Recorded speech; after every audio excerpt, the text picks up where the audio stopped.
అపోస్తల కార్యములు 11వ అధ్యాయం మనం కొనసాగించుకుందాం.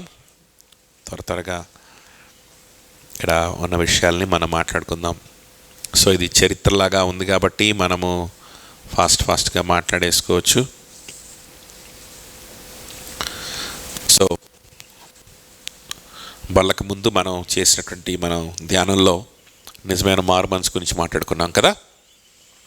సో ఈ మారు మనసు యూదులకు దూరంగా ఉంది, అన్యులకు చేరువైపోయింది.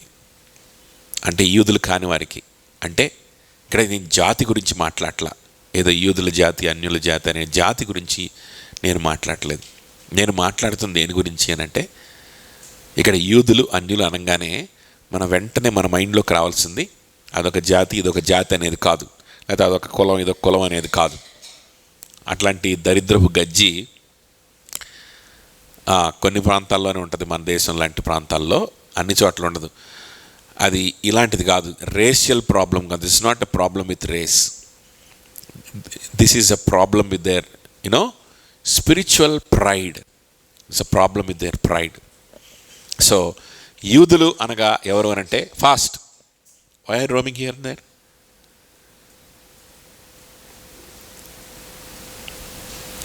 అవి చూడండి. ఇక్కడ యూదులు అనగానే మనం గుర్తుపెట్టుకోవాల్సింది ఏంటంటే, జ్ఞాపకం చేసుకోవాల్సింది, చిన్నప్పటి నుంచి కూడా అనేక నియమాలను పాటిస్తూ వాక్యాలు చదువుతూ నిష్టగా ఉండేటువంటి వ్యక్తులు, దేవుడిచ్చినటువంటి లేఖనాల్ని బాగా కంఠస్థం చేసినటువంటి వ్యక్తులు, బాగా దేవుని పాటలు నేర్చుకొని చిన్నప్పటి నుంచి సండే స్కూల్కి ఆటికి ఇటుకి విబిఎస్ఎల్కి యూత్ మీటింగ్లకి తిరిగే వ్యక్తులు అని అర్థం. అది మనం అర్థం చేసుకోవాల్సింది. అర్థమవుతుందా? ఇంకా యూదులు అనగానే మన మైండ్లోకి రావాల్సింది ఏంటి అని అంటే, సమాజంలో మంచి పేరు ఉన్నటువంటి భక్తులు. వాళ్ళు వీధుల్లో వెళ్తూ ఉంటే ఆ వీధుల్లోనే ప్రార్థన చేయించుకుంటారంట వాళ్ళతో. వాళ్ళు వీధుల్లో నిలబడి అందరూ వినాలని గట్టిగా ప్రార్థన చేస్తారంట. వాళ్ళు వేసుకునేటువంటి దుస్తుల మీద కూడా దేవుని వాక్యాలు ఎంబ్రాయిడరీ చేయించుకొని తిరుగుతుంటారట. మాకే బాగా దేవుని వాక్యం తెలుసు, దేవుని వాక్యం అంటే మాకు బాగా ఇష్టం అని చెప్పి వాళ్ళు ఏంటంటే ఒక పెద్ద అంగీలు వేసుకొని వాటికి కావాల్సిన అంగీలకి ఇట్లా లూజుగా కుట్టించుకొని, ఆ లూజు కుట్టించుకొని ఇక్కడ ఆ చేతుల దగ్గర ఏం చేస్తారంట, దేవుని వాక్యం రాపించుకొని తిరుగుతారంట. అదవుతుందా? మనకి దేవుడి వాక్యం టీషర్ట్లు వస్తున్నాయి కదా ఈ మధ్య, ఐ లవ్ జీసస్ అని, అయితే మెడలో సిలువ ఏదోటి వేసుకొని తిరుగుతుంటున్నారు కదా మనవాళ్ళు. అట్లాగనే వీళ్ళు ఏంటంటే వాళ్ళ భక్తిని షో ఆఫ్ చేసుకుంటుంటారు. మేము చిన్నప్పటి నుంచి మీలాగా కాదు రే, మీలాగా కాదు, మీలాగా మేము తాగం తిరగం, మీలాగా సినిమాలు చూడడం. అర్థమవుతుందా చెప్పింది? ఇటువంటి గర్వంలో ఉంటారు. అది యూదులంటే. సో బేసిక్గా ఏంటంటే యూదులు మరి ఈ విధంగా ఉన్నప్పుడు మనం ఏమనుకుంటాం, యూదులకే దేవుని గురించి బాగా తెలుస్తుంది అనుకుంటాం. కానీ ఈ యూదులే దేవుని విసర్జిస్తున్నారు. ఈ యూదులే మానవుడిగా శరీరధారిగా దిగి వచ్చినటువంటి మెస్సయ్యను విసర్జిస్తున్నారు. ఆయన్ని చంపాలని కోరుకొని చంపేశారు. అన్యులేమో ఏం చేస్తున్నారు, ఆయన మీద విశ్వాసం ఉంచుతున్నారు. అన్యులు ఆయన మీద విశ్వాసం ఉంచుతున్నారు. అంటే యూదులు కానివారు, అంటే చిన్నప్పటి నుంచి ఎలాంటి లైఫ్ స్టైల్లో లేని వాళ్ళు ఆయన మీద విశ్వాసం ఉంచుతున్నారు. చూసారా? సరే, దిస్ ఈస్ ద కాంటెక్స్ట్. అంటే ఇక్కడ ఏం జరుగుతుందో వచనం వెంబడి వచనం మనం చూద్దాం. జస్ట్ ఒక కథలాగా ఉంటుంది.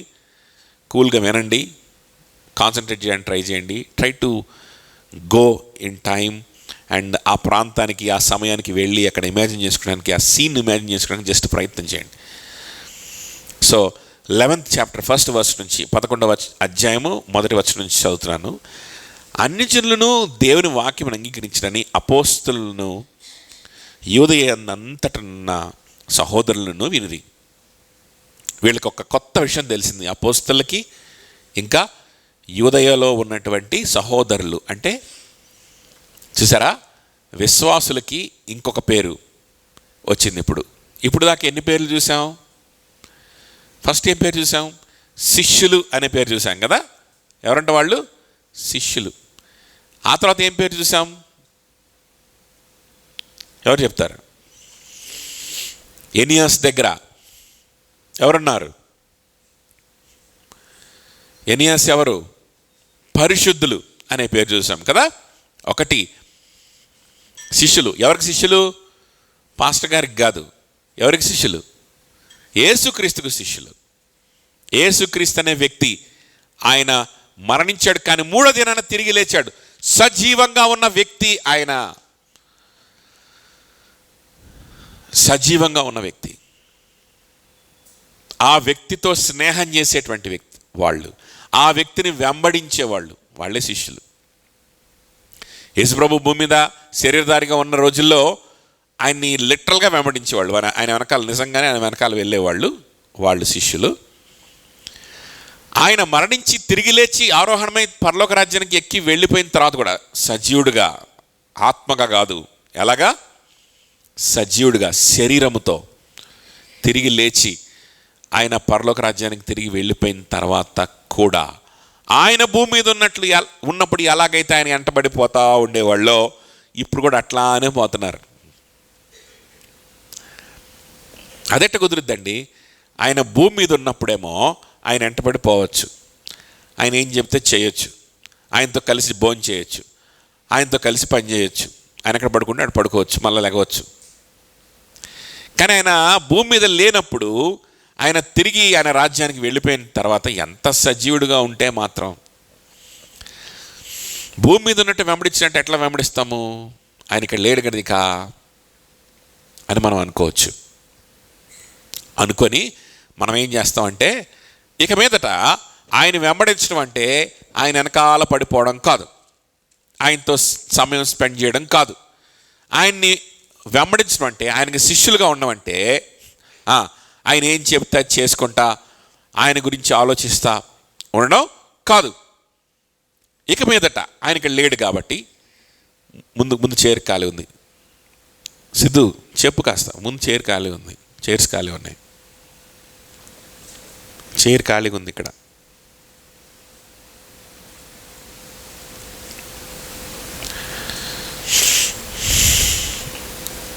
బబ్లు ముందుకు రమ్మా, దా అక్కడ కూర్చో. ఎవరిని వస్తే అక్కడ చెప్పండి, ఏం చైర్స్ ఖాళీ ఉన్నాయో చెప్పండి. పర్లేదు ఇప్పుడు అందరూ వెనక ముందుకు రాలేరుగా, ఉండని, ఎవరిని వస్తే చూపించండి. రైట్, చూడండి.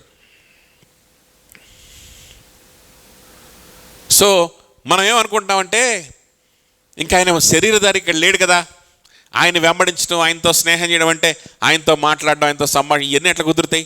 అవన్నీ ఉండవు. కాబట్టి ఆయనకి శిష్యులుగా ఉండమంటే ఏంటంటే, అందరి దగ్గర మంచి పేరు తెచ్చుకోవడం.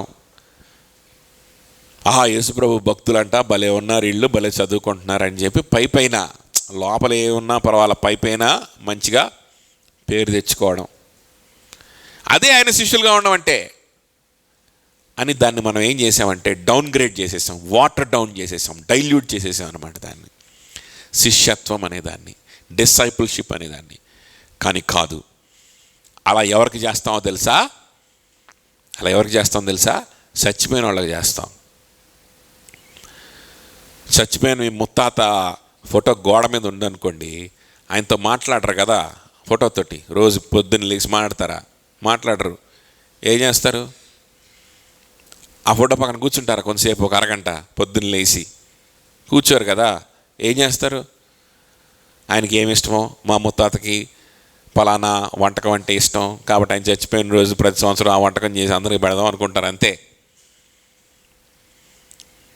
అది చచ్చిపోయిన వాళ్ళకి చేసే పని, అది. యేసు ప్రభు బ్రతుకున్న కాలంలో ఏదో కొంచెం పేదలకు అన్నం పెట్టాడంట, కుష్ఠరోగులకు వాళ్ళకి స్వస్థత చేసాడంట. మనం కూడా చేద్దాం ఆయన జ్ఞాపకార్థంగా. చచ్చిపోయిన వాళ్ళకి చేసే పని అది. If you are thinking in that way, you are believing that Jesus is dead. అంటే ఆ మంచి పనులు చేయొద్దని కాదు, ఈ విధంగా ఆలోచించి చేసావనుకో, అప్పుడు నువ్వేమనుకుంటున్నట్లు లెక్క, యేసు ప్రభు చచ్చిపోయాడు అనుకుంటున్నట్లేక. పేదలకు సహాయం చేయాలి, పేదలకు వైద్యం చేయాలి. కానీ ఎలా ఆలోచించి చేయాలో తెలుసా? యేసుక్రీస్తుతో సమయం గడిపి ఆయన వెంట నడుస్తూ, ఆయనతో మాట్లాడుతూ, ఆయన చేపిస్తుంటే చేయాలి. ఆయన చేపిస్తుంటే చేయాలి. అర్థమవుతుందా? That is how you need to do things. That is how you can do things. అలా కాకుండా నీకై నువ్వే ఏదో చెయ్యాలి కదా అని చేస్తే, ఏదో యేసుప్రభు జ్ఞాపకార్థం చేద్దాం అన్నట్లుగా, యేసుప్రభు చచ్చిపోయినట్లు ఆయన జ్ఞాపకార్థం ఏదో చేద్దాం అని చేస్తే, అది నిజమైన ప్రేమతో నువ్వు చేయలేవు. అందులో నీ స్వార్థమే ఉంటుంది కానీ నిజమైన ప్రేమ ఉండదు. అందులో నీ స్వార్థమే ఉంటుంది కానీ అందులో నిజమైన ప్యూరిటీ ఉండదు. ఏముండదు? స్వచ్ఛత ఉండదు అన్నమాట నువ్వు చేసే పనిలో. దానివల్ల ఎవరికి ఉపయోగం కూడా ఉండదు. కాబట్టి ప్రభు సజీవుడిగా ఉన్నాడు. ఆయన బ్రతుకున్న కాలంలో ఎలాగైతే ఆయన వెంబడించి, ఆయనతో మాట్లాడి, ఆయనతో కలిసి ఉండి, ఆయనతో సమయం గడిపి ఎలాగైతే తన డిసైపుల్స్ ఉన్నారో, అదే విధంగా ఆయన కంటికి కనిపించిన సమయంలో కూడా అదే విధమైన లైఫ్ స్టైల్ని మెయింటైన్ చేసే వాళ్ళనే ఏమంటారు? శిష్యులు అంటారు, డిసైపుల్స్ అంటారు. ఏమంటారు? డిసైపుల్స్. శిష్యులు అంటే వాళ్ళే. ఈ శిష్యులు ఆయనతో కలిసి నడుస్తూ ఉంటారు, ఆయనతో సమయం గడుపుతారు. పొద్దున్నే లేచి బైబిల్ తీస్తారు. పొద్దున్నే లేచి ఈరోజు ఏం చేద్దాం, ఈరోజు దేవుని యేసుక్రీస్తుకి జ్ఞాపకార్థంగా ఏం చేద్దాం, ఇప్పుడు ఈరోజు నా హీరోయిజం ఎట్ట చూపించుకొని ఇప్పుడు నేను యేసుప్రభు భక్తుడిని అని చెప్పి ఎలా ప్రూవ్ చేసుకుందాం, ఎలా నలుగురి దగ్గర మెప్పు పొందుదాం, ఈ విధంగా ఆలోచించరు. అదే కదా పాపం ఆయనకు కావాల్సింది, చచ్చిపోయి ఎక్కడ ఉన్నాడో అన్నట్లుగా. అలా ఉండదన్నమాట శిష్యులు చేసే పని. శిష్యులు ఎలా చేస్తారో తెలుసా? పొద్దున్నే లేవంగానే, ప్రభా నువ్వు సజీవుడిగా ఉన్నావు, నాతో ఉన్నావు, ఈరోజు ఇక్కడే నాతో ఉన్నావు, నాతో కూడా యుగ సమాప్తి వరకు ఉంటానని చెప్పావు కదా, నాతో నువ్వు ఉన్నావు ప్రభా. నేను నిద్రించే సమయంలో కూడా నువ్వు నాతో ఉన్నావు, కొనుకక నిద్రపోక నాతో స్నేహం చేయడానికి నువ్వు వెయిట్ చేస్తున్నావు. వాక్యం తెరిచి ఆయన గురించి ధ్యానించి, ప్రభా నువ్వు ఎంత గొప్పవాడువా, ఇంకా తెలియజేయ ప్రభా, ఆయన్ని స్తుతించి ఆరాధించి పాటలు పాడుకొని ఆయనతో స్నేహం చేసి, ప్రభా నువ్వు ఇంత ప్రేమిస్తున్నావా, ఇంత విలువనిస్తున్నావా, నాకు ఇంత నమ్మావా, నన్ను నాతో స్నేహం చేయాలని ఇంతగా తాపత్రయపడుతున్నావా. మనుషులైతే స్వార్థపరులు కదా ప్రభా, మనుషులైతే నా నుంచి ఏదో కోరుకోకుండా ఏది చేయరు. నాకు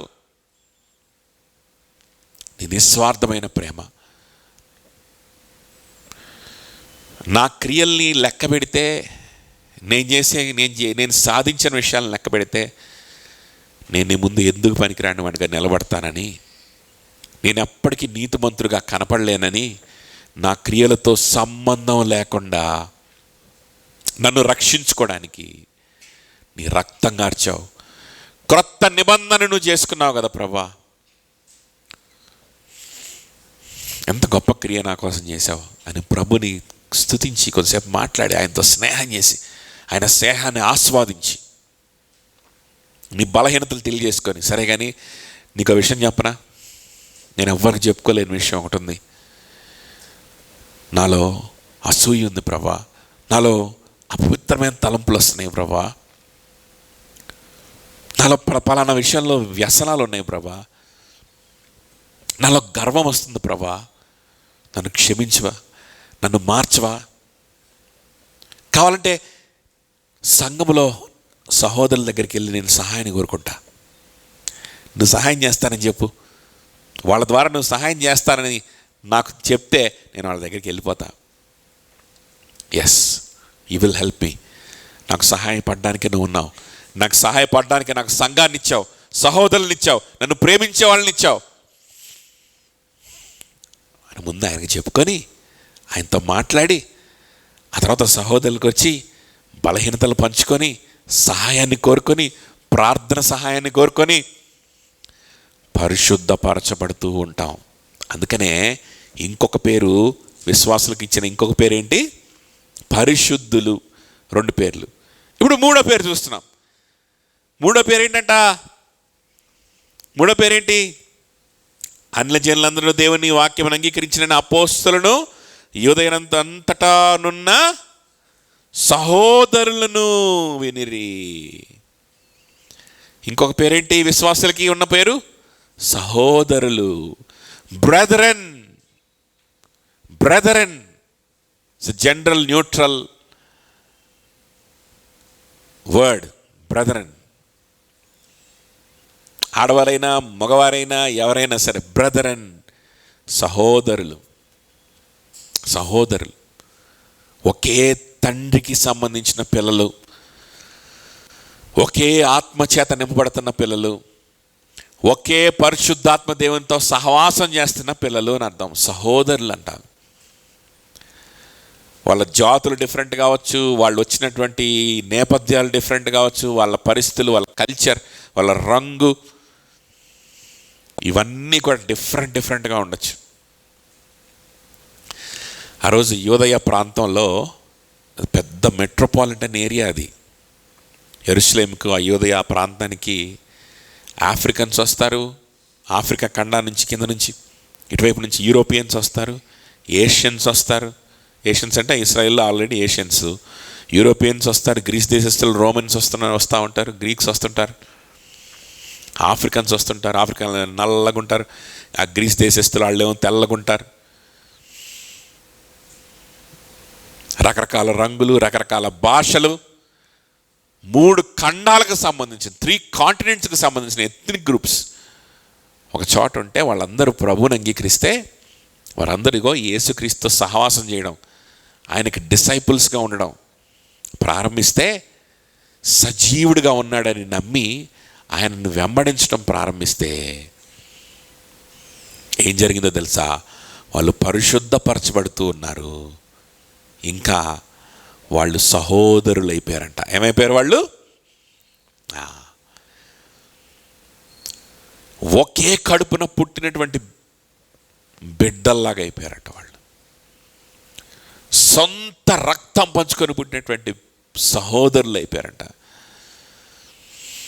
కాబట్టి లూకా రాస్తూ ఆ చరిత్రను వాళ్ళందరికీ ఇంకొక పేరు చెప్పాలంటే ఏం పేరు చెప్తున్నాడు? సహోదరులు. సహోదరులు.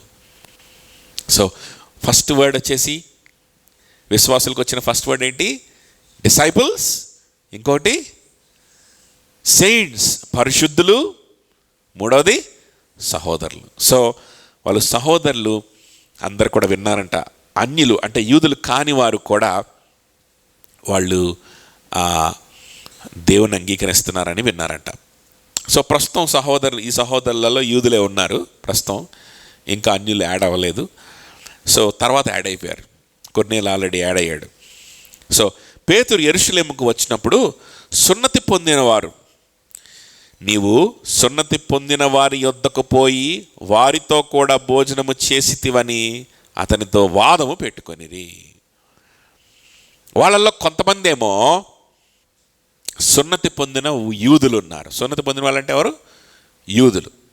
యూదుల ఆచారం ప్రకారం చిన్నప్పుడే సున్నతి పొందినటువంటి వ్యక్తులు, యూదుల ఆచారాలని బాగా పాటించేటువంటి వ్యక్తులు. చిన్నప్పటి నుంచి మేము దేవుని ఇచ్చినటువంటి ధర్మశాస్త్రాన్ని పాటిస్తున్నాం, మేము చాలా భక్తులం.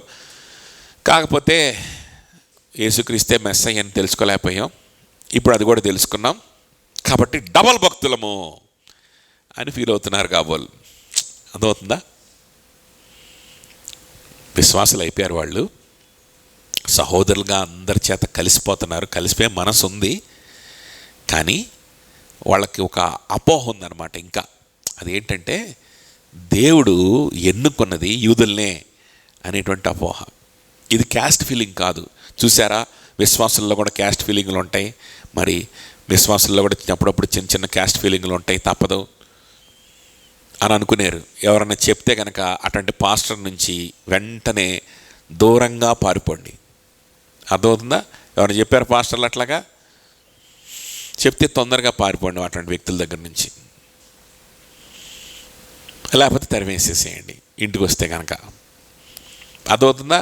సో ఇది క్యాస్ట్ ఫీలింగ్ కాదు. ఇదేంటంటే వాళ్ళు వాక్యంలో చదివినటువంటి ఒక ఫ్యాక్ట్, దాన్ని డినై చేయలేకపోతున్నారు. ఏంటి వాళ్ళు చదువుకున్న ఫ్యాక్ట్ అని అంటే, దేవుడు ఇశ్రాయేల్ ప్రజల్ని ఏర్పాటు చేసుకున్నాడు. మీరే నా ఏర్పరచబడిన నా జనాంగం అని చెప్పాడు. నా వాక్యాన్ని హ్యాండిల్ చేయడానికి మీకే నేను అధికారం ఇస్తున్నాను, మీరు అన్యులతోటి వేరై ఉండాలి అని దేవుడు ఆజ్ఞాపించాడు ఇశ్రాయేల్ ప్రజలకి. ఎందుకు ఆజ్ఞాపించాడు అనేది వాళ్ళకి క్లారిటీ రాలా. ఇంకా దేవుడు వాస్తవానికి ఎందుకు ఆజ్ఞాపించాడు అని అంటే, దేవుని సువార్తను తరతరాలుగా యేసుక్రీస్తు వచ్చేదాకా కూడా తీసుకెళ్ళడానికి, రాబోయే యేసుక్రీస్తు గురించి, యేసుక్రీస్తు వచ్చిందాక ప్రకటించే బాధ్యత యూదులకి అంటే ఇశ్రాయేలీలకు దేవుడు అనుగ్రహించాడు. ఆ సువార్త కల్తీ అవ్వకూడదు, ఆ సువార్త చెడిపోకూడదు. అదవుతుందా? యేసుక్రీస్తు వచ్చిందాక అదే సువార్త వాళ్ళు చెప్తూ ఉండాలి. యేసుక్రీస్తు రాగానే అర్రే ఇప్పుడు దాకా మనం విన్న సువార్త ఏం గురించేనా అని వెంటనే అందరూ ఐడెంటిఫై చేయాలి, యేసుక్రీస్తుకి శిష్యులు అయిపోవాలి. అది దేవుని ప్లాన్. కానీ వీళ్ళు అలా చేయలేకపోయారు, అది వేరే విషయం. వీళ్ళకి ఆజ్ఞలు, వీళ్ళకి ఆచారాలు, వీళ్ళకి నేను గొప్ప, నేను చాలా భక్తుడిని, ఇది ఎక్కువైపోయింది. యేసు ప్రభు తీరా వచ్చిన తర్వాత ఆయన గుర్తుపెట్టలేకపోయారు. అర్థమవుతుందా చెప్పింది? ఎన్ని ఆజ్ఞలు పాటించా లెక్కేసుకోవడం, నీకంటే నేను ఎక్కువ పాటించానని చెప్పి గర్వపడడం, ఇది ఎక్కువైపోయి యేసు ప్రభు వచ్చిన తర్వాత తీరాయా ప్రభుని గుర్తించలేకపోయారు. క్రియలు ఎక్కువైపోయినాయి వాళ్ళకి, అసలైన దేవుని మీద విశ్వాసం ఉంచలేని పరిస్థితిలోకి వచ్చేసాను. అది వేరే విషయం. కానీ దేవుడు ప్రణాళిక, దేవుని యొక్క ఉద్దేశం ఏంటంటే ఇదనమాట. వీళ్ళు చక్కగా ఈ సువార్తని నా కుమారుడు వచ్చిందాక వీళ్ళు క్యారీ చేయాలి అనేది. అందుకని ప్రభు ఏం చెప్పాడంటే, మీరు అన్యులకు వేరుగా ఉండండి, వారితోటి వివాహం చేసుకోవద్దు, వారి ఆచారాలను మీరు కలిసిపోవద్దు. కలిసిపోయారనుకోండి వాళ్ళు విగ్రహాలను పూజిస్తారు, వికృతమైనటువంటి విగ్రహాలను పూజించి వికృతమైనటువంటి క్షుద్ర పూజలు చేస్తారు. వారి బిడ్డల్ని బలిచ్చే వాళ్ళు ఉన్నారు ఆ రోజున. ఈ రోజుకి కూడా అంతే. మన చుట్టుపక్కల ఉన్నటువంటి కల్చర్స్, మనం అనుకుంటాం అన్ని కల్చర్స్లో మంచి ఉంటుందని చెప్పి, మంచి ఉంటుంది కానీ వికృతమైనవి కూడా ఉంటాయి. మరి ఏం కనిపించట్లేదు మనకు చుట్టుపక్కల వేరే అన్య మతస్థులు ఉన్నారు కానీ వాళ్ళేం వికృతమైనవి చేయట్లేదంటే నీకు ఎందుకు కనిపిస్తుంది? ఇండియాలో ఎందుకు కనిపిస్తుంది?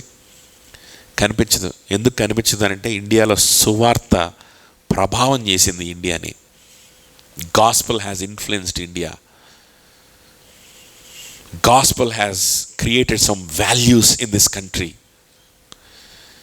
ఈ దేశానికి వచ్చిన గాస్పెల్, యేసు సువార్త, ఈ బైబిల్ కొన్ని వాల్యూస్ని తీసుకొచ్చింది ఈ దేశంలో. ఆ వాల్యూస్కి తగ్గట్టుగానే మన కాన్స్టిట్యూషన్ ఏర్పడింది, మన చట్టాలు ఏర్పడ్డాయి. కాబట్టి పిల్లల్ని బలిస్తాను తీసుకొచ్చి అని అంటే ఒప్పుకోరు కాబట్టి తయారు, లేకపోతే తెచ్చేవాళ్ళే. ఇంకా మారుమూల ప్రదేశాల్లో, గ్రామాల్లో, కొన్ని ప్రాంతాల్లో ఇలాంటి కార్యకలాపాలు జరుగుతూనే ఉన్నాయి. మన కళ్ళ ముందు ఎందుకు కనిపెట్టలేదనంటే ఇదిగో ఈ పుస్తకం వల్ల. గుర్తుపెట్టుకోండి. ఎందుకు స్త్రీలుగా ఉన్నటువంటి అనేక మంది మీరు చదువుకోగలుగుతున్నారు ఈరోజు అని అంటే ఇదిగో ఈ పుస్తకం వల్లే. లేకపోతే మీకు చదువుకోవడానికి అవకాశం లేదు ఈ దేశంలో. అవకాశం లేదు ఈ దేశంలో. సమస్య లేదు. మీరు ఏ పుస్తకమైనా తీసుకోండి, సనాతనంగా వస్తున్నటువంటి ఏ పుస్తకాన్ని, ఏ గ్రంథానైనా తీసుకోండి, స్త్రీలు చదువుకోవడానికి అవకాశం ఉందేమో నాకు చూపించండి. మన కాన్స్టిట్యూషన్ అవకాశం మీకు కల్పించింది. And that is influenced by Bible. లేకపోతే ఇంకే పుస్తకం ద్వారా ఇన్ఫ్లుయెన్స్ అయింది?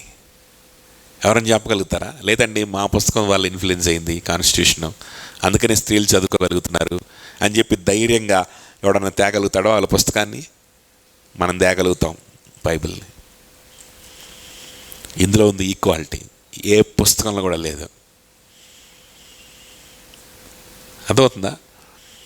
సో అటువంటి వ్యక్తులు మన చుట్టుపక్కల ఉన్నప్పుడు, వారి చుట్టుపక్కల కూడా ఉన్నప్పుడు ఆ యూదులకి దేవుడు ఏం చెప్పాడంటే, మీకు మంచి వాక్యం ఇచ్చాను బాబు, మీకు మంచి బైబిల్ ఇచ్చాను, మీరు వాళ్ళతో కలిశారనుకోండి ఈ బైబిల్లో మార్పులు చేసేసే అవకాశాలు ఉంటాయి, తర్వాత మీ లైఫ్ స్టైలులో నా కుమారుడైన యేసుక్రీస్తుని గురించి సువార్త మాయమైపోద్ది, మీరు కూడా అలా చేసే పనులు చేయడం ప్రారంభిస్తారు, కాబట్టి వాళ్ళతో మీరు అసోసియేట్ అవ్వద్దు అని ప్రభువు చెప్పాడు. మీరేదో గొప్ప జాతి, మిగిలినందరూ తక్కువ జాతి వాళ్ళని కాదు. అర్థమవుతుందా? అటువంటి జాతి భేదాలు ఏర్పరిచేవాడు కాదు మన దేవుడు. అయితే ఆ రోజు నుంచి కూడా ఎవరైతే ఇశ్రాయేల్ ప్రజల దగ్గరకు వచ్చి, అయ్యా మీరు పూజించే దేవుడు నిజమైన దేవుడు అనిపిస్తున్నారయ్యా, ఆ దేవుడు మాకు కూడా చెప్తారా ఆయన దేవుడి గురించి అని అంటే, వాళ్ళు చెప్పాలి. వాళ్ళు దేవుణ్ణి అంగీకరిస్తారు. అది అప్పటి నుంచి జరుగుతుంది. అర్థమవుతుందా? వాళ్ళు కూడా రాబోయే యేసుక్రీస్తు గురించి వింటారు. దాన్నే ప్రాసెలైటిజం అన్నాం మనం ఇందాక. దాన్ని వేరే విధంగా మార్చారనుకోండి, తర్వాత మనళ్ళు అన్నిటి మార్చేస్తాం కదా. ఇప్పుడు మన పాస్టర్లు ఎలాగైతే బ్యాప్టిజాలని మార్చేశారో అట్లాగా ఆ ప్రాసెలైటిజంని కూడా వాళ్ళు మార్చేసి వాళ్ళు ఇదైపోయారు. సో ఆ విధంగా దేవుడు వాళ్ళకి ఆజ్ఞాపించాడు. కాబట్టి ఇక్కడ కొంతమంది యూదులు అయినటువంటి సహోదరులకి డౌట్ వచ్చింది, ఇది కరెక్టేనంటావా? అన్యుల దగ్గరికి వెళ్ళి వాళ్ళతో ఉండి, వాళ్ళతో కొన్ని రోజులు ఉండి, వాళ్ళతో భోజనం చేసి, వాళ్ళతో అసోసియేట్ అవ్వడం అంత సేఫ్ అంటావా? మనకి దేవుడు మనకు సువార్తనిచ్చాడు. ఇప్పుడు ఆ సువార్తకు ఒక స్పష్టతనిచ్చాడు. యేసుక్రీస్తుని కూడా తెలుసుకోవడానికి అవకాశం ఇచ్చాడు. ఇప్పుడు ఈ సువార్తను అన్యుల దగ్గరికి తీసుకెళ్ళొచ్చు అంటావా? వాళ్ళు దాన్ని మార్చేస్తేనో, వాళ్ళు దాన్ని కల్తీ చేసేస్తేనో అని డౌట్ వచ్చింది. ఇది జెన్యూన్ డౌట్. ఈ జెన్యూన్ డౌట్కి పేతురు కూడా విసుక్కోకుండా, వాళ్ళని జడ్జ్ చేయకుండా, చిచి ఇట్లాంటి డౌట్లు అడుగుతారు ఏంటని చెప్పి వాళ్ళని ఏంటనంటే ఖండించకుండా పేతురు ఏం చేస్తున్నాడంటే వారికి సమాధానం చెప్తున్నాడు. ఎందుకంటే వాళ్ళు విశ్వాసులు. వాళ్ళు ఎవరు? విశ్వాసం. కొంతమంది అవిశ్వాసులు ఉన్నారు. వాళ్ళు కేవలం ఏంటంటే జాతి అహంకారంతో ఇట్లాంటి ప్రశ్నలు అడిగే వాళ్ళు ఉంటారు. వాళ్ళ గురించి పౌలు రాశాడనమాట గలతీలు రాసిన పత్రికలో. జాతి అహంకారంతో ఉండేవాళ్ళు ఉంటారు. వాళ్ళకి సమాధానం చెప్పకూడదు. వాళ్ళకు కూడా సమాధానం చెప్పడానికి ప్రయత్నం చేశాడు ఎవరు? పేతురు. ఒకసారి వాళ్ళతో కూడా ఏదో వాళ్ళకి ఎక్స్ప్లెనేషన్ ఇవ్వడానికి ప్రయత్నం చేస్తే, గలతీలు రాసిన పత్రికలో మనం చూసాం కదా, పౌలు ఒక ఆట ఆడుకున్నాడు అనమాట పేతుర్ని. ఏం పేతురు గారు, ఎంత పెద్దోడివి, గొప్ప అపోస్తలుడివి, ఇదా నువ్వు చేసేది? వాళ్ళకి ఎందుకు నువ్వు ఎక్స్ప్లెనేషన్ ఇచ్చుకోవాలి? వాళ్ళని ఎందుకు నువ్వు మెప్పించడానికి ప్రయత్నం చేయాలి? సో జాతి అహంకారంతో ఉండేటువంటి వాడు ఎట్టి పరిస్థితుల్లో రక్షింపబడినవాడు కాదు. కులాన్ని గురించి మాట్లాడేవాడు ఎట్టి పరిస్థితుల్లో దేవునికి సంబంధించిన వాడు కాదు. దేవుని సృష్టికి, దేవుని స్వార్థకి విరుద్ధమైనటువంటి విలువలు అన్నమాట అవి. ఎట్టి పరిస్థితుల్లో you cannot be indulging yourself in casteism and still be a believer. That's impossible.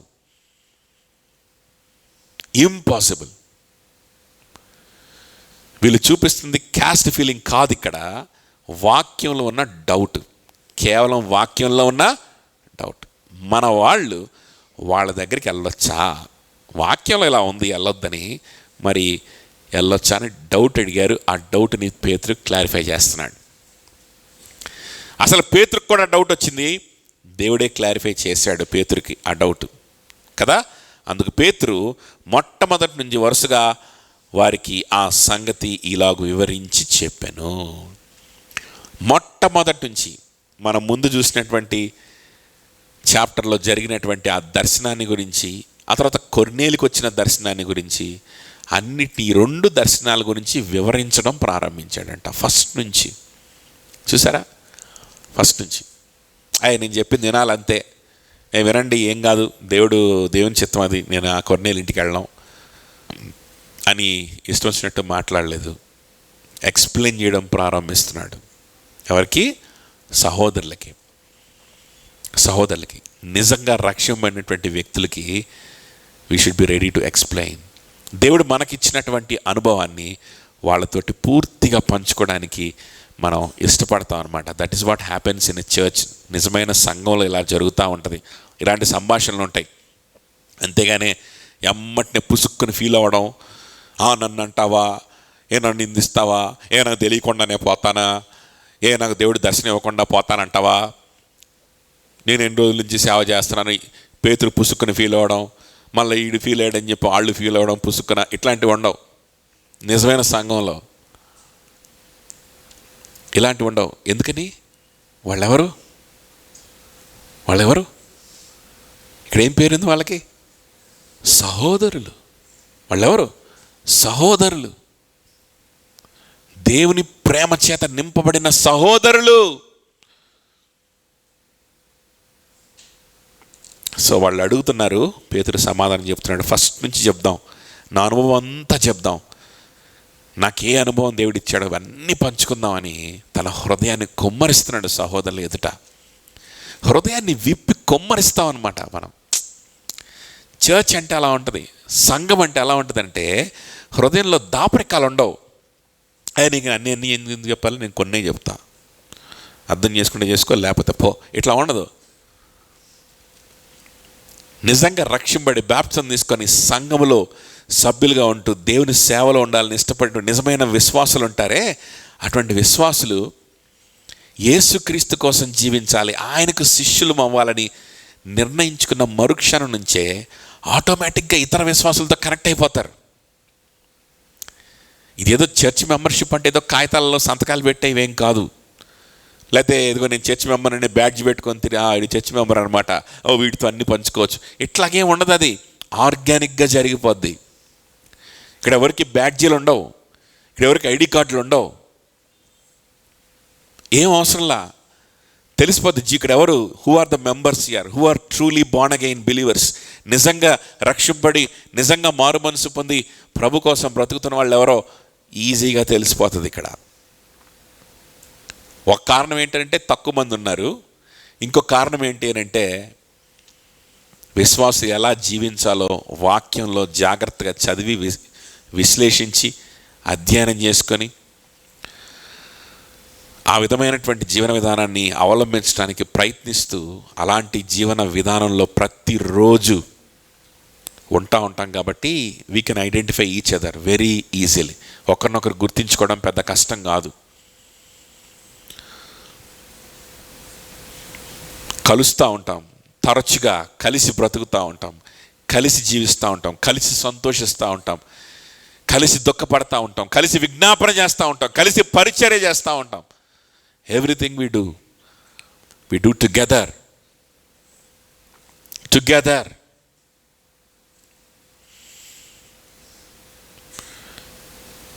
కొన్ని సంఘాల్లో అనౌన్స్మెంట్స్ ఉంటాయి. వాక్యం ఆరాధన అయిపోగానే అనౌన్స్మెంట్స్, ఇప్పుడు ప్రకటనలు అని ఆ సంఘంలో ఉన్నటువంటి పెద్దలు ఎవరో వచ్చి ప్రకటనలు చేస్తారు.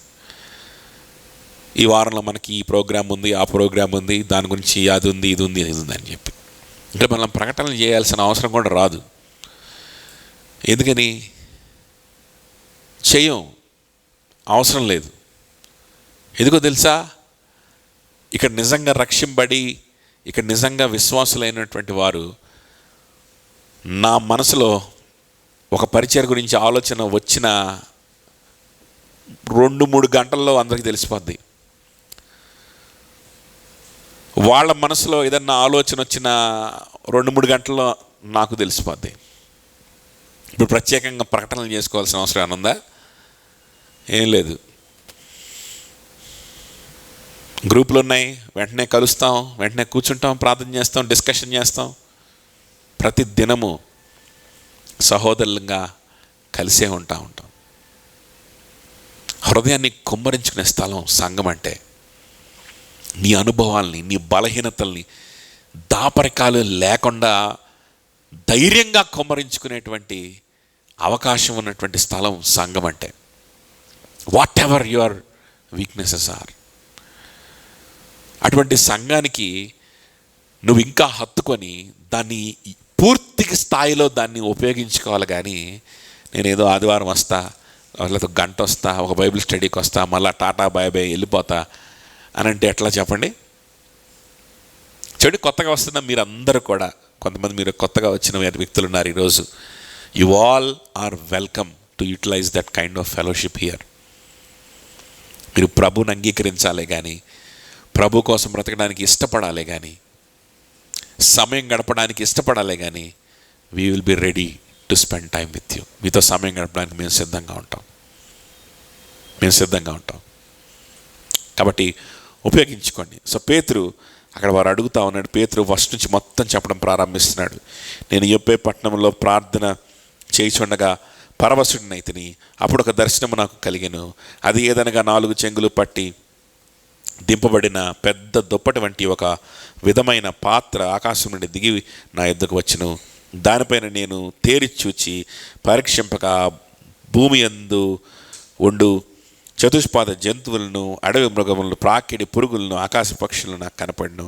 అప్పుడు పేతురు, నీవు లేచి చంపుకొని తినమని ఒక శబ్దము నాతో చెప్పుట వింటిని.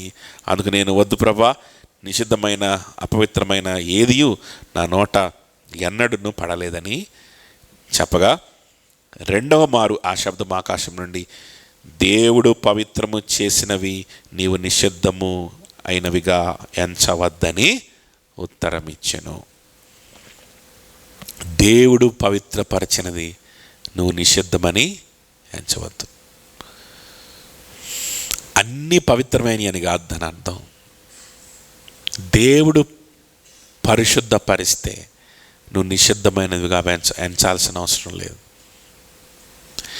దేవుడు నీకు తినడానికి అవకాశం ఇస్తే నిషిద్ధమైనదిగా నువ్వు ఎంచుకోవాల్సిన అవసరం లేదు. యూదులకు కొన్ని మాంసాలు తినడం అపవిత్రం అని చెప్పాడు. భారతీయులకు కొన్ని మాంసాలు తినడం అపవిత్రం అని దేవుడు చెప్పలేదు. నిషిద్ధముగా దేవుడు మనకి ఏది కూడా ఎంచలేదు. మోరోవర్ దేవుని వాక్యం మనకి ఏం నేర్పించిందంటే, నీ సహోదరుడితోటి నువ్వు కలిసి ఉండడానికి, అతనితో నువ్వు కలిసి సహవాసం చేయడానికి నువ్వేం మాంసం తినాల్సి వస్తే ఆ మాంసం తినేసేయచ్చు అని చెప్తుంది దేవుని వాక్యం. సహోదరులతో సహవాసం చేయడానికి, అదవుతుందా? సహోదరులతో సహవాసం చేయడానికి, సంఘముగా కలిగి ఉండడానికి. ఒకవేళ నీ సహోదరుడికి ఒక మాంసం తినడం, ఒక రకమైన మాంసం తినడం ఇష్టం లేదనుకో, నువ్వు దాన్ని తినకుండా ఉండడం మేలు. రోమిలకు రాసిన పత్రిక చాలా స్పష్టంగా 14వ అధ్యాయంలో ఇవన్నీ వివరించుకుంటా వస్తాడు. నీ మనస్సాక్షి ముఖ్యం. దేవుడిచ్చిన వాక్యానుసారంగా నీ మనస్సాక్షి పనిచేస్తే నీ మనస్సాక్షి ఏం చెప్తుంది? అరే, మాంసం కోసం నీకు ఇష్టం లేని మాంసం తింటున్నాడని చెప్పి, నిన్ను తినమంటాడేమో అని చెప్పి వాడి ఇంటికి వెళ్ళకుండా ఉంటున్నావా? ఎంత తప్పది. నీ సొంత సహోదరుడు నిన్ను ఏ ఆత్మతో అయితే దేవుడు నింపాడో ఆ వ్యక్తిని అదే ఆత్మతో నింపాడు. మీరిద్దరు కలిసి ప్రేమ కలిగి ఉండి, సహోదర ప్రేమ కలిగి ఉండి, ఒకరికొకరు బలహీనతలు పంచుకొని, ఒకరినొకరు బిల్డప్ చేసుకుంటూ, పరిశుద్ధపరుచుకుంటూ దేవుని సువార్తని ప్రకటించాలి. అనేక మందికి, వ్యసనాల్లో ఉన్నవారికి, అనేకమైనటువంటి ప్రాంతాల్లో చెడిపోతున్నటువంటి వ్యక్తులకు, నరకానికి వెళ్ళిపోతున్న వ్యక్తులకి సువార్త ప్రకటించాల్సింది బోనిచ్చి, వాడేదో మాంసం తింటున్నాడని చెప్పి వాళ్ళ ఇంటికి వెళ్ళకుండా ఉంటావా? నేను తినమంతాడేమో అని చెప్పి వెళ్ళకుండా ఉంటావా అని మనస్సాక్షి చెప్తుంది అన్నమాట. లోపల నుంచి మనస్సాక్షి చెప్తే అప్పుడు ఏం చేయాలంట? ఏం చేయాలంట? ఓవర్ యాక్షన్ చేయకుండా వెళ్ళి మొత్తం తినేసి రావాలంట వాడితో కలిసి. అర్థమవుతుందా చెప్పింది? అర్థమవుతుందా? ఎందుకని? దేవుడు దాన్ని పరిశుద్ధపరిచాడు. ఆయనతోటి సమయం గడపడానికి, వారిద్దరూ కలిసి ఆయన్ను ప్రకటించడానికి అవకాశం కల్పించేటువంటి సహవాసం. కాబట్టి ఆ సహవాసం కోసం నువ్వు ఆ మాంసమును తినవలసి వస్తే అది పరిశుద్ధమే, అది పవిత్రమైనదే. దేవుడు దాన్ని పవిత్రపరిచినట్టే లెక్క. సువార్త ప్రకటించడానికి కొర్నేలు ఇంటికి వెళ్ళాలి అని అంటే వాడు అన్యుడైనా, వాడు రోమీడైనా, వాడొకప్పుడు విగ్రహాలను పూజించిన ఇల్లైనా అది నువ్వు వెళ్ళాల్సిందే. ఆ ఇంటి గడప తొక్కాల్సిందే. వాడు ఏం పెడితే అది తినాల్సిందే. అదవుతుందా చెప్పింది? సో దేవుడు పవిత్రపరిచిన దాన్ని అపవిత్రమని ఎంచకూడదు. దేవుడు ఎలా పవిత్రపరుస్తాడు? ఆయనకు మనల్ని దగ్గర చేసేటువంటి విధంగా ఆయన పవిత్రపరుస్తాడు. అర్థమవుతుందా? ఆయన వాక్యం ఏం చెప్తుందని మనం పరిశీలించడం ద్వారా మనకు అది పవిత్రమా అపవిత్రమా అనేది మనం ఆలోచన చేస్తాం. అలా అని చెప్పి ఏది కూడా అపవిత్రమైంది కాదు కదా అని చెప్పి నేను బారుకి వెళ్ళి కూర్చుంటా, ఆడికి వెళ్ళి కూర్చొని అక్కడ అందరూ తాగి తందనాలు ఆడుతూ ఉంటే అక్కడికి వెళ్ళి సువార్త చెప్తా అనొచ్చా?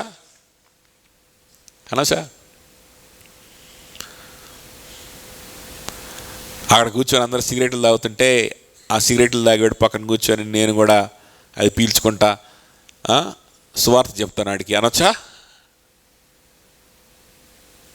దేవుడు పవిత్రపరచి నిన్ను అక్కడికి పంపిస్తే నువ్వు వెళ్ళు, ఎక్కడికైనా వెళ్ళు. దేవుడు పవిత్రపరచి కదా. కొంతమంది మిషనరీలు కొన్ని ప్రాంతాలకి వెళ్ళబోతే వాళ్ళని అడ్డుకున్నారు. ఫర్ ఎగ్జాంపుల్ విలియం కేరీని ఇండియాకి వద్దామని ఆయన డిసైడ్ అయితే విలియం కేరీని వెళ్ళొద్దన్నారు. ఇండియా అనేటువంటిది భయంకరమైన విగ్రహారాధనలు, భయంకరమైన ఆచారాలు ఉండే స్థలం అది. అక్కడ నువ్వు ఎలా వెళ్తావు? అక్కడికి వెళ్తే నువ్వు చెడిపోతే అవకాశాలు ఉన్నాయి, నువ్వు అపవిత్రమైపోయే అవకాశాలు ఉన్నాయి, వెళ్ళొద్దు అక్కడికి అన్నారు. కానీ విలియం కేరీ ఆలోచించాడు, వెళ్ళకూడదా? నిజంగా ఏం చేద్దాం మరి? ఇండియాలో చాలామంది ఉన్నారు, వాళ్ళందరూ నశించిపోతారేమో, వాళ్ళందరూ దురాచారాల్లో మూఢనమ్మకాల్లో పడిపోయి భయంకరమైన ఆచారాలు, చిన్న చిన్న పిల్లల్ని ముసలాళ్ళకి ఇచ్చి పెళ్లి చేసేస్తున్నారు, వాళ్ళని చంపేస్తున్నారు, స్త్రీలని అనగదొక్కేస్తున్నారు, అపవిత్రమైన కార్యకలాపాలు చేస్తున్నారు. వాళ్ళు ఎలా మారాలి? ఆ దేశం ఎలా మారాలి? ప్రభు ప్రేమను ఎలా తెలుసుకోవాలి? ప్రభులో ఉన్న గొప్ప సంతోషాన్ని వాళ్ళకి ఎలా అర్థం అవ్వాలని ప్రార్థన చేస్తూ ఉన్నాడు. అప్పుడు విలియం కేరీకి పెళ్ళయింది, విలియం కేరీకి భార్య వచ్చింది, విలియం కేరీకి పిల్లలు వచ్చారు. విలియం కేరీ ఒక చిన్న సంఘానికి పాస్టర్గా నియమింపబడ్డాడు. విలియం కేరీ కూడా ప్రభులో బలపడుతూ ఉన్నాడు, తన భార్యతో ఉన్న తన సంబంధంలో బలపడుతూ ఉన్నాడు. ఇప్పుడు మళ్ళా ఆలోచించుకున్నాడు విలియం కేరీ. ఆలోచించుకుంటే నిజంగా ఇండియా వెళ్తే నేను చెడిపోతానా? నాకు భార్య ఉంది, నా భార్యని నేను ప్రేమించడానికి దేవుడు నాకు సహాయం చేశాడు, నా కుటుంబం ఉంది, నా భార్యని కుటుంబాన్ని తీసుకొని వెళ్తే నేను చెడిపోతానా అని ఆలోచించుకున్నాడు. చెడిపోను. కొంతమంది సహోదరులు ఉన్నారు నన్ను కాపాడడానికి, నా బలహీనతలు పంచుకోవడానికి. నేను ఏదైనా అపవిత్రమైన చూపులు, ఏదైనా అపవిత్రమైన తలంపులు వస్తే వెంటనే వాళ్ళకి చెప్పుకొని దాని నుంచి దూరం అయిపోవడానికి కావాల్సిన కొంతమంది సహోదరులు ఉన్నారు. నా భార్య ఉంది, నా పిల్లలు ఉన్నారు, కలిసి ప్రార్థన చేసుకుంటాం రోజు. నేను ఇప్పుడు ఇండియాకి వెళ్తే నేను అపవిత్రం అయిపోతానా అంటే విలియం కేరీకి అనిపించింది, అవును, దేవుడు దానిని ఏం చేశాడు? పవిత్రపరిచాడు. దేవుడు పవిత్రపరిచిన దాన్ని అపవిత్రంగా నేను ఎంచుకోకూడదు. మరలా వెళ్ళాడు సంఘ పెద్దల దగ్గరికి, అయ్యా నన్ను పంపించండి, నేను వెళ్తా మిషనరీగా అని అంటే వాళ్ళు అన్నారు, మళ్ళా నో అన్నారు. అయితే ఈసారి పెద్ద లేఖ రాశాడు. దేవుడు ఏ విధంగా ఆ ఇండియాకి వెళ్ళే పరిచయని పవిత్రముగా విలియం కేరీకి మార్చాడో, అక్కడికి వెళ్ళిన తర్వాత ఏ విధంగా దేవుడు తన పవిత్రతను కాపాడుతాడో నాకు నమ్మకం ఉందయ్యా. నా పవిత్రతను కాపాడుతాడు, నా విశ్వాసాన్ని నా దేవుడు కాపాడుతాడు. అక్కడ ఎన్ని శ్రమలు వచ్చినా, ఎన్ని టెంప్టేషన్స్ వచ్చినా నన్ను కాపాడుతాడు. నాకు భార్య ఉంది, నాకు సహోదరులు ఉన్నారు, మీరు ప్రార్థన చేయండి, దేవుడు నాకు విశ్వాసాన్ని ఇచ్చాడు అని రాస్తే అప్పుడు ఆ సహోదరులకు కూడా అర్థమైంది. ఏమర్థమైంది? ఎస్, విలియం కేరీకి భారతదేశానికి వెళ్ళడం అనేటువంటి దాన్ని దేవుడు ఏం చేశాడు?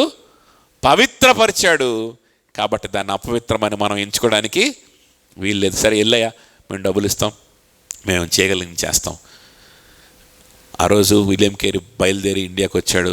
చరిత్ర మారిపోయింది, ఇండియాకి రూపురేఖలు మారిపోయినాయి. ఈ రోజుకి ఆయన చేసిన పరిచర్య యొక్క ఫలితాన్ని మనందరం అనుభవిస్తున్నాం. భారతదేశ రూపురేఖలు మారిపోయినాయి. ఇంకొంతమంది ఉంటారన్నమాట, పెళ్లి చేసుకోరు, ఏం చేసుకోరు, నేను సేవకుడిని అయిపోతానని చెప్పి బాగా ఫేమస్ అయిపోదాం, పలానా ప్రాంతానికి వెళ్ళిపోదాం, మిషనరీని అయిపోదాం, అక్కడ సంఘం పెట్టేసేసి పెద్ద పాస్టర్ని అయిపోదాం అని చెప్పి ఎక్కడికో పోయి అక్కడ సంఘం పెడతారనమాట. మన ఏటగ్రహారం లాంటి ప్రాంతంలోనో, మన బొంగరాల బీడు అద్భుతమైనటువంటి ఏరియాలోనో మన వాటిలో వెళ్ళి సంఘం పెట్టాడు అనుకోండి, పెళ్ళి ఏమీ లేకుండా, భార్య లేకుండా, ఏమీ లేకుండా ఏమవుతాడు? కంపు అవుతాడు. అదవుతుందో చెప్పింది. దేవుని నామానికి అవమానం తీసుకొస్తాడు. ఆ పాస్టరే వ్యభిచారంలో పడతాడు, ఆ తర్వాత దేవుని నామానికి అవమానం తీసుకొస్తాడు. ఎందుకంటే వాడికి సహవాసం లేదు, సంఘం లేదు, తను పంపించే వాళ్ళు సహోదరులు లేరు, ప్రార్థించి పంపించే సహోదరులు లేరు, భార్య లేదు, ఎవరు లేరు. దేవుడు ఆ ప్రాంతానికి వెళ్ళడానికి, అక్కడ ఉన్నటువంటి వారి దగ్గర పరిచర్య చేయడానికి పవిత్రపరచలేదు. అర్థమవుతుందా? సో దేవుడు పవిత్రపరచిన దాన్ని మనం అపవిత్రముగా ఎంచడానికి లేదు. కానీ దేన్నైతే అపవిత్రముగా దేవుడు మనకు చూపిస్తాడో అటువంటి పనులకు మనం ముందుకు వెళ్ళకూడదు. అటువంటి ప్రాంతాల్లో మనం జాగ్రత్తగా ఉండాలి. అదవుతుందా? అక్కడికి వెళ్ళి యవనస్తులతోటి నేను అక్కడికి వెళ్ళి వాక్యం చెప్తాను, పెళ్లి చేసుకోకుండా యవనస్తుడైనటువంటి పిల్లోడు,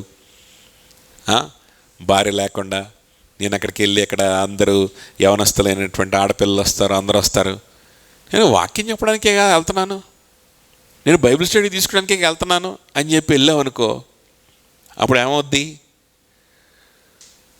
బొక్క బోర్లు పడతావు కదా.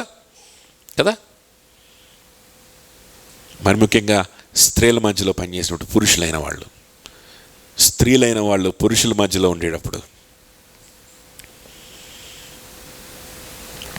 కొన్ని జాగ్రత్తలు తీసుకోవాలి. దేవుని నామానికి అవమానం వచ్చేస్తుంది. దేవుడు ఏదైతే పవిత్రపరిచాడో దాన్ని మనం అపవిత్రముగా ఎంచుకోకూడదు. కాబట్టి పేతురుకి కొర్నేలి ఇంట్లో చేయవలసిన పరిచర్యను పవిత్రపరిచి వెళ్ళమన్నాడు. దాన్ని సహోదరుల దగ్గరికి వచ్చి ఎక్స్ప్లెనేషన్ ఇస్తున్నాడు. చూసారా? ఎక్స్ప్లెనేషన్ ఇస్తున్నాడు.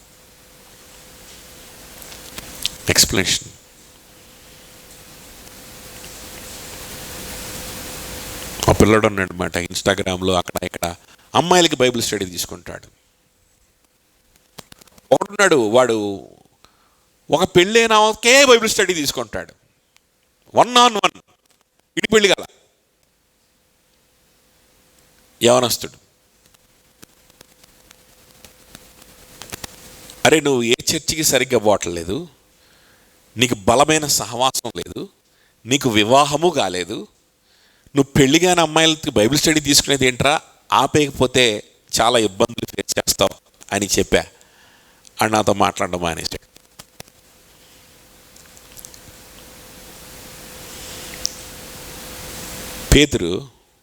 పేతురుని ఇంత గొప్ప దైవజనుడు అయినటువంటి పేతురుని ఒక్క ప్రసంగంతో 3,000 మందిని రక్షించిన పేతురుని నిలబెట్టి అడుగుతున్నారు. గుర్తుపెట్టుకోండి, ఇక్కడ నిలబెట్టి అడుగుతున్నారు. అమర్యాదకరంగా కాదు, తగాదాలు వేసుకోవడానికి కాదు. డౌట్, పేతురు మాకు డౌట్ ఉంది, తీర్చు. You have to clarify our doubt. అన్యుల దగ్గరికి వెళ్ళకూడదని ప్రభు చెప్పాడు కదా, దేవుని వాక్యం ఉంది కదా, మరి ఎలా వెళ్ళావు ఏంటి? దానివల్ల నీకేం నష్టం కలగలేదా? పేతురు ఎక్స్ప్లెనేషన్ ఇస్తున్నాడు. ఎవరిని పట్టుకొని ఏం అడుగుతున్నారా మీరు? ఎంత పెద్ద దైవజనుడు నేను, ఒక్క ప్రసంగం చేసి 8,000 మంది ఒక్క రోజులో మొత్తం రక్షింపబడితే ఎవరిని పట్టుకొని ఏం అడుగుతున్నారు మీరు? నేను ఇప్పుడు మీకు ఎక్స్ప్లెనేషన్ ఇవ్వాలా అన్నాడా? అనలేదు. చూడండి, this is the core value that we keep in congregationalism. So our church follows something called congregationalism. Congregationalism అనేటువంటి వాల్యూస్ని ఇక్కడ ఈ కేర్ పార్వెల్ చర్చ్ ఫాలో అవుతుంది.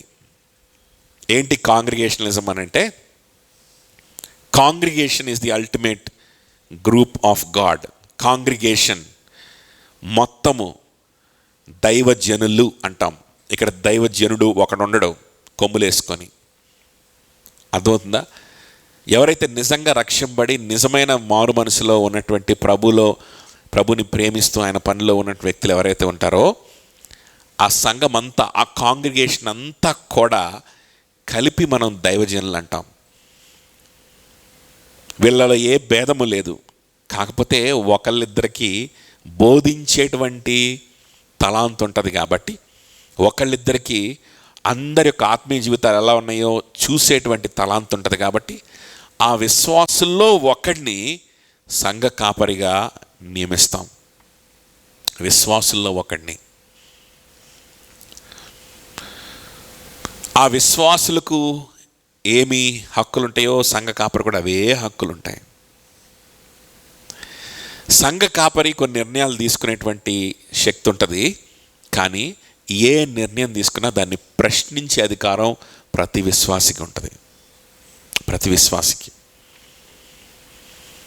ఏ నిర్ణయం తీసుకున్నా దాన్ని ఆపేసి కొంచెం ఆగండి, ఎందుకు ఈ నిర్ణయం తీసుకున్నారు మాకు ఎక్స్ప్లెయిన్ చేయండి అనే అధికారం ప్రతి విశ్వాసికి ఉంటుంది. ప్రతి విశ్వాసికి. ఏదో ఒక బోర్డ్ ఆఫ్ పీపుల్కి కాదు, లేకపోతే ఏమంటారు ఒక ఎల్డర్ బోర్డుకి కాదు. అర్థమవుతుందా? ఒక పెద్దల యొక్క గుంపుకో ఒక చిన్న కాదు, ప్రతి విశ్వాసికి. అందుకనే నిజమైన విశ్వాసి ఎవరైనా ఐడెంటిఫై చేసి ఆ విశ్వాసాలను సంఘ సభ్యుడిగా ఐడెంటిఫై చేసుకొని పెట్టుకుంటాం అన్నమాట. సో అటువంటి సభ్యులకు ఒక గ్రూప్ ఉంటుంది అన్నమాట. ఆ గ్రూప్లో యాడ్ చేస్తాం. ఒక చిన్న టెలిగ్రామ్ మన సిగ్నల్ గ్రూప్ ఉంటుంది, దాంట్లో యాడ్ చేసుకుంటాం. అందులో మనం కమ్యూనికేట్ చేసుకుంటూ ఉంటాం. సో ఆ గ్రూప్లో ఉన్నటువంటి ప్రతి విశ్వాసికి కూడా తీసుకున్న ప్రతి నిర్ణయాన్ని గురించి ప్రశ్నించే హక్కు ఉంటుంది. సో ఇక్కడ సంఘ కాపరిని గౌరవిస్తాం. సంఘ కాపరికి రెండింతల గౌరవాన్ని ఇస్తాం. ఎందుకంటే అందరి ఆత్మీయ జీవితాల గురించి ప్రార్థన చేస్తూ ఉంటాడు, ఆలోచిస్తూ ఉంటాడు కాబట్టి. కానీ గౌరవం ఇస్తూనే సమానత్వాన్ని గుర్తిస్తాం. సంఘ కాపరి మిగిలిన విశ్వాసులతో అన్ని విషయాల్లోనూ సమానుడే. అన్ని విషయాల్లోనూ. ఒక చిన్న ఖర్చు పెట్టినా ఎందుకు పెట్టారు అని అడిగేటువంటి హక్కు ప్రతి ఒక్కరికి ఉంటుంది. ₹1 ఖర్చు పెట్టినా ఎందుకు, దీనివల్ల అనేటువంటి హక్కు ప్రతి ఒక్కరికి ఉంటుంది. ఒక పరిచర్య చేయాలన్నా ఎందుకు ఈ పరిచర్య చేయాలి అనే హక్కు ప్రతి ఒక్కరికి ఉంటుంది. అర్థమవుతుందని చెప్పింది. పాస్టర్ యాజకుడు కాదు. యాజకులు ఎవరో తెలుసా? ప్రతి విశ్వాసి యాజకుడే. అది బైబిల్ చెప్పే సత్యం. దాన్ని అలాగనే ఫాలో అవుతాం. పేతురు రాసిన పత్రిక మనం ఏం చదువుకున్నాం? ప్రతి విశ్వాసితో మాట్లాడుతూ పేతురు ఏమంటున్నాడు? మీరు రాజులైన యాజక సమూహము, priesthood of all believers. That is what we believe in congregational church. Priesthood of all believers. ప్రతి ఒక్క విశ్వాసి ఒక నశించిపోయే ఆత్మకు దేవునికి మధ్యలో నిలబడి విజ్ఞాపన చేసే అధికారం ఉంది, విజ్ఞాపన చేసే బాధ్యత ఉంది. ఇక్కడున్న ప్రతి ఒక్క విశ్వాసికి ఈరోజు కొత్తగా కొంతమంది మీరు రావచ్చు, కొంతమంది అవిశ్వాసులుగా ఉండొచ్చు, కొంతమంది ప్రభుకి దూరంగా ఉన్న వాళ్ళు అయి ఉండొచ్చు. మిమ్మల్ని ప్రేమించడానికి, మీ దగ్గర రావడానికి, మీ గృహాలు దర్శించడానికి పూర్తి ఫ్రీడమ్ ఉంటుంది. నన్ను పర్మిషన్ తీసుకోవాల్సిన అవసరం లేదు. సువార్త ప్రకటించడానికి. అర్థమవుతుందని చెప్పింది. ప్రభువులు ఒక వ్యక్తిని తీసుకున్నాడు ఆయనకి. ఆది సంఘంలో ఉన్నటువంటి పద్ధతి అన్నమాట congregationalism. Congregation is the body of God, not just the pastor. Pastor కాదు దైవజనుడు, పాస్టర్ మాత్రమే కాదు దైవజనుడు, ప్రతి విశ్వాసి దైవజనుడే. పాస్టర్ మాత్రమే కాదు యాజకుడు, ప్రతి విశ్వాసి యాజకుడే. యాజక ధర్మాన్ని నిర్వర్తించాల్సిన బాధ్యత ప్రతి విశ్వాసి మీద ఉన్నది. పేతురు ఎంత ఓపికగా వివరిస్తున్నాడో చూడండి. మీరు తర్వాత ఏమేమి వివరించాడో మరలా చూడండి. మనం ఆల్రెడీ చదువుకున్నాం, మళ్ళీ టైం అయిపోయింది కాబట్టి నేను చదవట్లేదు. నెక్స్ట్ వీక్ మనం కొనసాగించుకుందాం. ఆయన ఏ విధంగా చెప్తున్నాడో ఆ చెప్పే విధానాన్ని గురించి. ఆల్రెడీ జరిగింది, 10th చాప్టర్లో మనం చదువుకున్నాం. ఇక్కడ పేతురు మీద మన కాన్సన్ట్రేషన్. ఆయన ఏ విధంగా చెప్తున్నాడు, ఏ హృదయంతో చెప్తున్నాడు వాళ్ళకి, ఆ వివరణ అనేటువంటిది మనం నెక్స్ట్ వీక్ ధ్యానించుకొని మనం కొనసాగించుకుందాం. ఆ తర్వాత ఆ సంఘంలో జరిగినటువంటి విషయాల గురించి కూడా మనం చూద్దాం. ఈరోజు ఇంతటితో మనం ముగించుకుందాం. సో ఈరోజు మనం నేర్చుకున్నటువంటి విషయాలు నిజమైన మారు మనసు గురించి నేర్చుకున్నాం. అలాగనే కాంగ్రిగేషనల్ చర్చ్ అక్కడ ఒకటి ఉందని మనం గమనించుకుందాం. విశ్వాసులకి మరొక పేరు సహోదరులు అని ఇక్కడ వాడబడింది, దాన్ని మనం గమనించాం. నెక్స్ట్ వీక్ ఇంకొక పేరు వస్తుంది, దాన్ని కూడా మనం చూస్తాం. ఓకే, ఈ సహోదరులు అనే పేరుకు తగ్గట్టుగానే వాళ్ళ మధ్యలో ఉన్న ప్రేమ, వాళ్ళకి డౌట్స్ వస్తాయి, ప్రశ్నించుకుంటారు, కానీ ప్రేమ ఉంటుంది. మాట్లాడుకుంటారు, ప్రశ్నించుకుంటారు, ఒకరినొకళ్ళు డౌట్స్ అడుగుతారు, సమాధానం కోరుకుంటారు. చెప్పు పేతురు అంటారు, కానీ ప్రేమతోనే. పేతురు చెప్తాడు, కానీ ప్రేమతోనే. వివరణ, వాళ్ళు నా సొంత సహోదరులు, ప్రభువుని అంగీకరించిన వారు. కరెక్ట్గా వారికి నేను చెప్తే నాలో ఎలాంటి సంతోషం వచ్చిందో వాళ్ళకు కూడా అలాంటి సంతోషమే వస్తుంది అని నిశ్చయతోటి పేతురు చెప్తా ఉంటాడు అన్నమాట. అదేవిధంగా అంతా చెప్పి అయిపోయిన తర్వాత వారందరూ కూడా నిలదీసిన వాళ్ళందరూ కూడా ఏమనుకున్నారంట అంటే, వాళ్ళందరూ కూడా ఓహో దేవుడు అన్యుల దగ్గర కూడా సువార్తని తీసుకెళ్ళడం ప్రారంభించాడనమాట అనుకొని ప్రభుని స్తుతించారని రాయబడింది. మీరు చూడొచ్చు, ముందుగా చదువుకొని రండి, ఇంకా ఈజీగా అర్థమవుతుంది. నెక్స్ట్ వీక్ మరలా ఈ విషయాన్ని మనం క్షుణ్ణంగా ధ్యానిద్దాం. ఓకే రైట్, ప్రార్థన చేసుకుందాం. అందరూ లేచిన పడదాం. Let's all stand up.